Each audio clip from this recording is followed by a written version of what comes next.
Hello and welcome. Let's talk today a little bit about some math problem solving and specifically about things like workflow.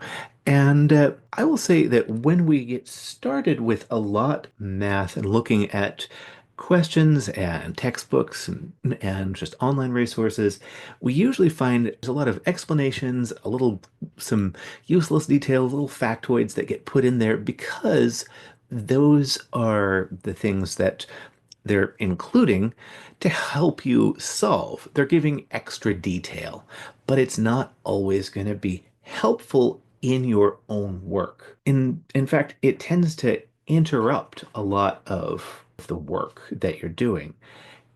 So in and so I see a lot of folks, they'll start to just emulate or copy the things that they're seeing without necessarily knowing why they're doing it. So let's talk a little bit about some principles and best practices.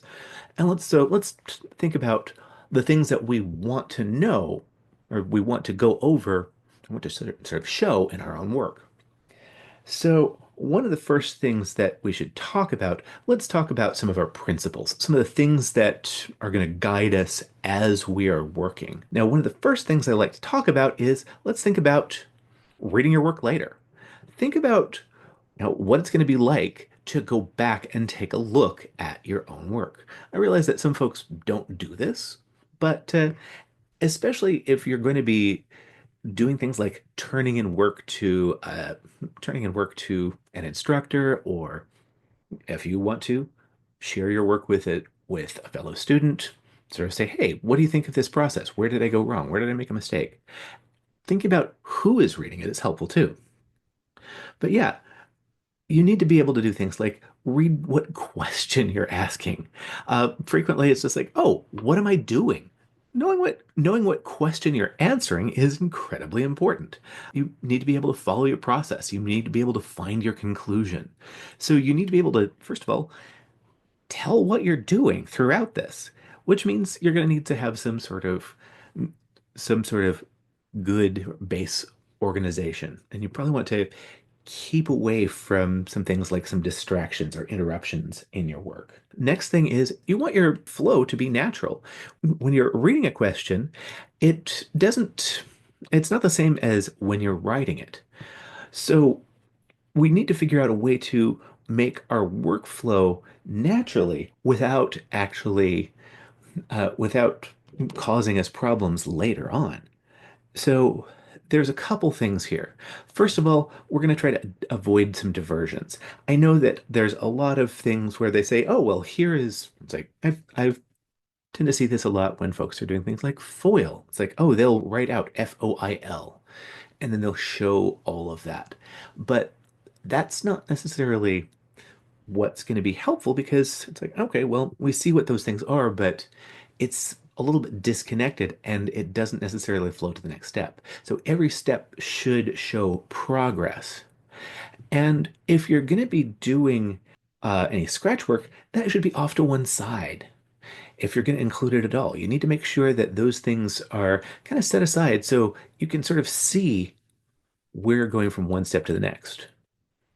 So every step should have some progress in there. Last but not least, let's talk about consistency. And consistency is incredibly important. And this is something that's going to help you out, especially when you are doing your work. You as a student, you want to be consistent. You want to have a consistent practice because you want to practice a method. Now, here's the thing. There's some things that are going to be helpful for you. And one of those things is the things that you have to memorize. If you are doing things consistently, it will help you memorize, especially things like formulas. So if you're including like a formula every time you're doing a specific type of thing, every time you write it down, it helps reinforce that in your brain. And it's going to be easier for you to sort of plug in those pieces later on. Um, as you're, and the other piece here is it actually lets you build up more complex processes from simpler processes. So I think we tend to think of a lot of math as just how do I get the right answer? Where we really need to be thinking about what is this, where is this going to fit into a larger process? Some things can, eventually, some of the processes that you are writing down will turn into mental steps, but they don't always have to be. Inclu and eventually, some of those smaller steps can turn into those diversions. So, as you progress, you're going to start finding that your your work gets a little bit more kind of trimmed down. But in but especially when you're starting out, do things consistently. Make sure that you're working the same type of question the same way each time. Follow a procedure. Okay, with that, let's talk about best practices. This is just in general. For different types of questions, there's always going to be some other sorts of things. So I have I have entire videos that go over like best practices for things like story problems. Story problems have their own logic. They have their own strategies. So I'm going to not talk about those. Uh, Same thing with like graphs. Graphing questions, they also have some slightly different things, but this is some broadly just some general best practices. First of all, uh, let's talk about things like setting up a question. Whenever you're, just starting a question, the things that you're going to need are you're going to need to write down your original question. You need to make sure you've got that original question to work with. And if you don't have that, it's probably not going to be difficult for you to do, especially if you want to look at that later and say, okay, what was I working on? You are going to want to make sure that, I know this sounds strange, but you need to make sure you leave yourself some space to do the work. It's not always clear how much scratch work or how much like arithmetic that you might need to do. If you're using a calculator, okay, that's great. But if you're not allowed to have that, or if you want to get better at doing some of those mental calculations, you kind of want to leave that stuff on one side. You don't want that to be interrupt. That type of work doesn't really belong in the middle of a process. So give yourself some space to do it. Other things are, and I mentioned this before, write down any formulas that you're going to use. You'll see this especially once you get into things like, further into some algebra when you're dealing with like lines, figuring out the equation for a line or setting up a quadratic equation, things like that. So write down formulas that you're going to use. Even if the formula is as simple as like what we call the dirt formula, distance equals rate times time. Something like that is incredibly useful to have that, and that way you know what you're using. Now that we've got our question, let's think about what we're going to do while we're working. And one of the things that we want to see is every single step we take, we want to have a brand new expression or equation at every single step. If we don't have those things, then we're not really making progress. It makes we basically want to sort of have a story that we're telling. Like, okay, here's this step. Then we'll just sort of proceed and say, well, where does this take us from here? Where do I go from here? Every step should kind of echo that previous step. We want to see a progression. And if we see a sort of a big diversion from like one line to the next, it's incredibly difficult to follow. Now, there's some things that we should probably avoid. We do not want to include our scratch work. We want to have our scratch work off to one side. We want to have any of those calculations that we might need to do, but we don't necessarily need in the middle of solving an equation or simplifying an expression. The other the other thing is kind of gets into some notation, and I see this, it kind of looks a little bit like a run-on sentence. People will sometimes string together steps with equal signs, and it is a bad idea. Don't do that. Part of the reason why we are avoiding this is when we put an equal sign in there, first of all, if it's an expression, as soon as we put an equal sign in it, it becomes something different. It becomes an equation. We don't want to do that. The other thing is sometimes they'll do this, and if in that thing, from like segment one to two to three to four to five, if all of those aren't equal, then it's not, then you've made false statements. So you've got to be careful. It's bad practice to string together a lot of statements together with an equal sign. If you want to move from like one step to another, and rather than use an equal sign, I usually say, well, I will usually tell folks to use an arrow to show a workflow, but that's up to you. Now let's talk about once you've got your answers.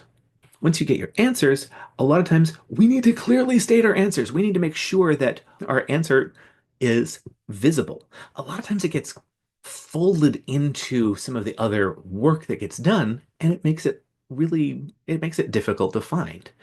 Make sure that your answer is visible. And here's an interesting one. You want to consider the form of your answer, and one of those things is answer like with like.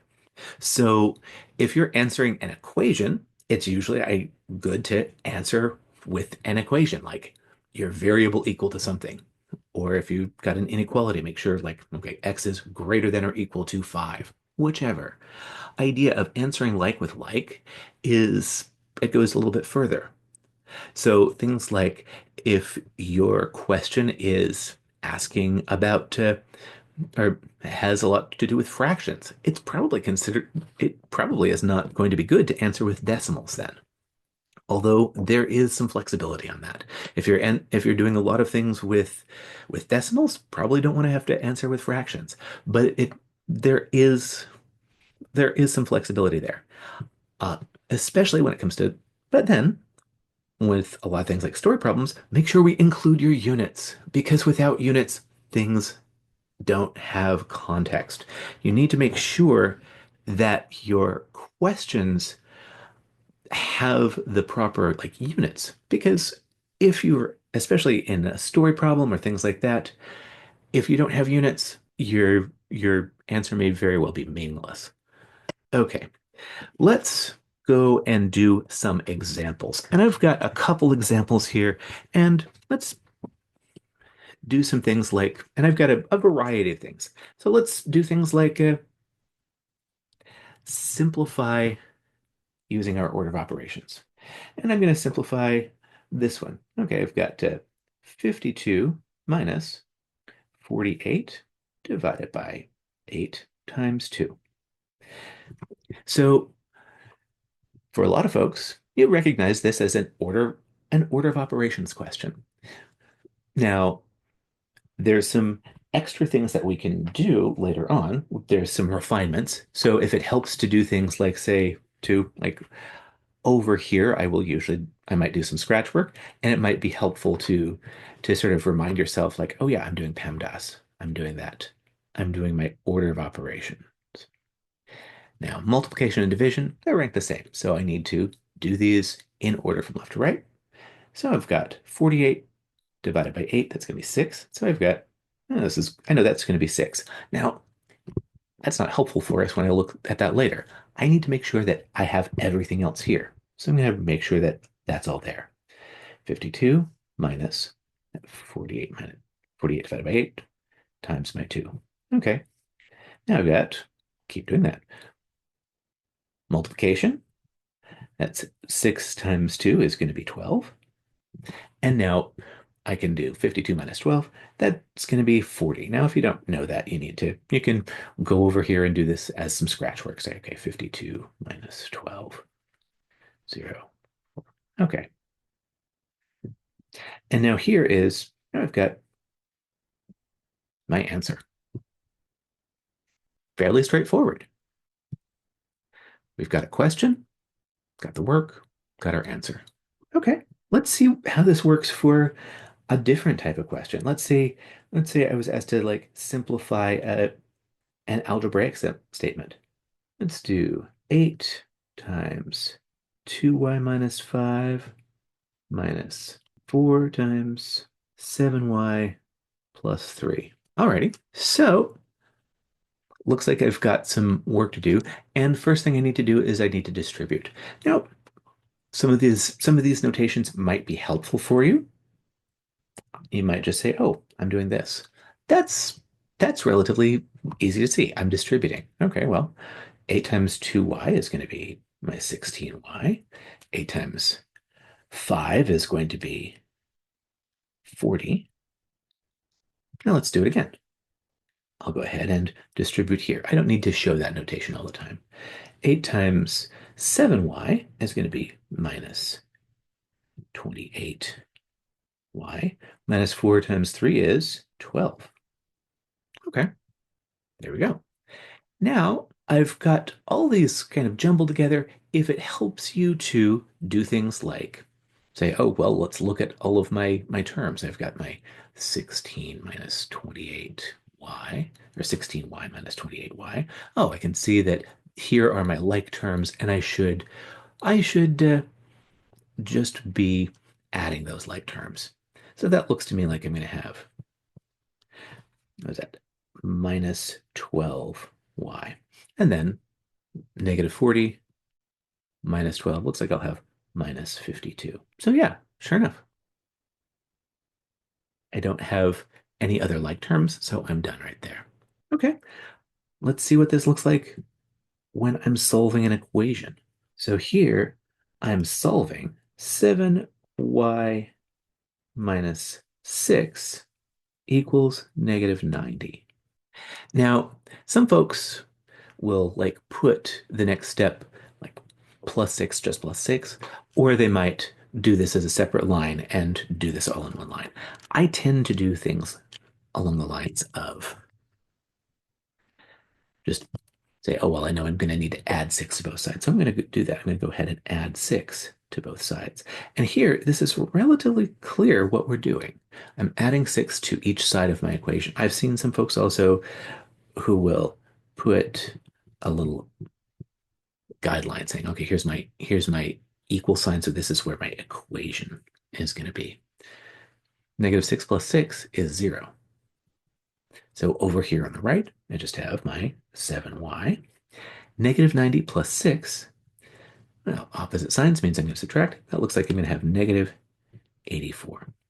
And now, my next step here, and if I want to be very clear, like, okay, this is this step. Now I can just say, okay, well, let's just divide both sides by 7. So I've got my 7y divided by 7 is equal to my negative 84 divided by 7.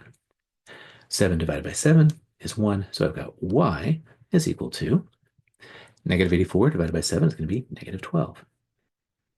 And there's my answer. So we see how our answers just flow out of our original question. We see that original question, our steps that we're taking to resolve that. We're done. This is literally 2 steps. 1, 2, and we're there. I just took that extra step to rewrite this just for clarity. Some folks don't, and for a lot of folks, we could probably have rolled this step into that one, but we'll see. Yeah. So let's try a different type of question. Actually, yeah, let's do another equation, and then I will try a different sort of process.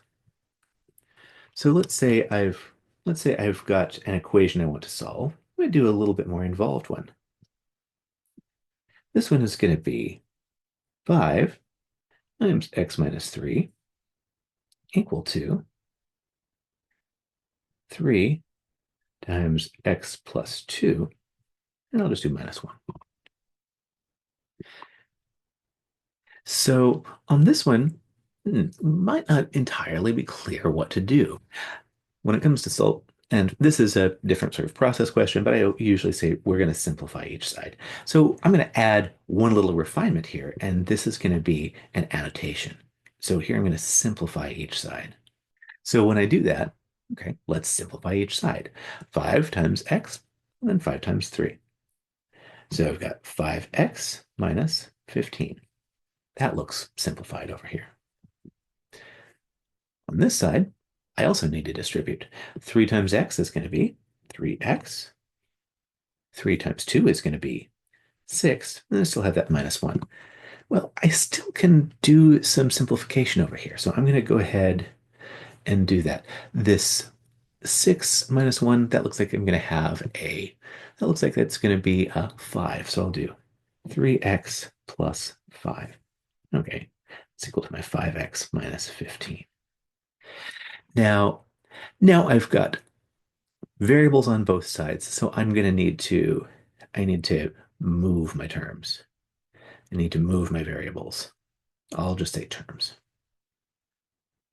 Now to do that, I always have to add or subtract. So I'm going to subtract 3x from both sides. 3x minus 3x is just 0. So over here on the right, I've got 5. Over here on the left, 5x minus 3x is 2x minus 15.